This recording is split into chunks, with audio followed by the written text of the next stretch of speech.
Pizza,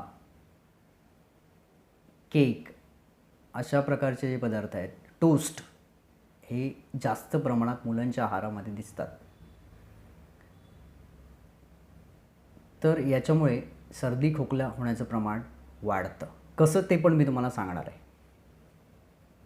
त्याचप्रमाणे फळं मोठ्या प्रमाणात खाण्यात असतात बरेच वेळा, आणि ही फळं ही सगळीच मधुर रसाची असतात, त्यामुळे कफ वाढत जातो.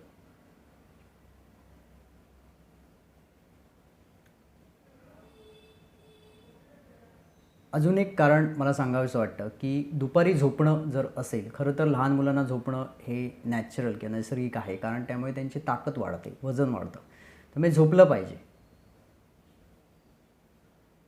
पण खूप तास जर झोपत असतील मुलं, 4-4, 5-5 तास जेवल्यानंतर, तर मात्र थोडासा विचार केला पाहिजे की 1 तासाने 2 तासांनी त्यांना जागा करण्याचा प्रयत्न करायला हवा. तर ही काही थोडी कारणं मी सांगितली. म्हणजे खाण्याचं कारण आहे, संडासला साफ न होण्याचं आणि दुपारी झोपण्याचं, जास्त वेळ दुपारी झोपण्याचं. ही 2-3 कारणं आहेत ज्याच्यामुळे खोकला, कफ आणि सर्दी वारंवार मुलांना होत असते.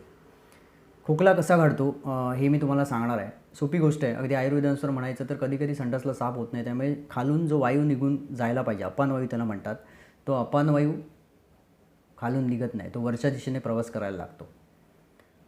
छातीमध्ये उदानवायू असतो, त्या अपानवायूच्या गतीमुळे उदानवायूला बल मिळतं आणि आधीच गोड पदार्थ खाल्ल्यामुळे स्त्रोतरोध झालेला असतो. त्याच्यामुळे उदानवायूची वाढलेली गती जी असते ती प्राणवायूची गतीला विरोध करते.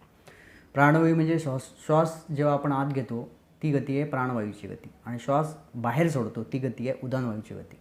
त्यामुळे आत घेणाऱ्या प्राणवायूपेक्षा बाहेर जाणाऱ्या उदानवायूची गती वाढल्यामुळे प्राणवायूचा पुरवठा आपल्या फुफ्फुसांना जो असतो तो कमी कमी कमी होत जातो, आणि त्यामुळे मुलांना, अगदी मोठ्या माणसांना पण दम लागायला लागतो. श्वास ज्या प्रमाणात प्राणवायू आपल्या फुफ्फुसांना मिळायला पाहिजे त्या फुफ्फुसांना प्राणवायू व्यवस्थित मिळू शकत नाही, आणि उदानवायूचा वेग हा खूप मोठ्या प्रमाणात वाढतो. त्यामुळे जोरात तो घशाला झटका देऊन तोंडातून बाहेर पडण्याचा प्रयत्न करतो, आणि त्यावेळी काशाच्या भांड्यासारखा मोठा आवाज येतो.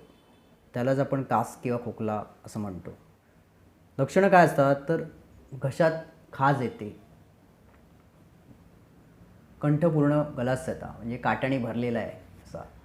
खूप खोकल्यानंतर थोडा कफ बाहेर पडतो, आणि थोडा कफ बाहेर पडला की त्या मुलाला बरं वाटत असतं. खोकल्याचा आवाज खूप मोठा असतो. तर ही काही महत्त्वाची लक्षणं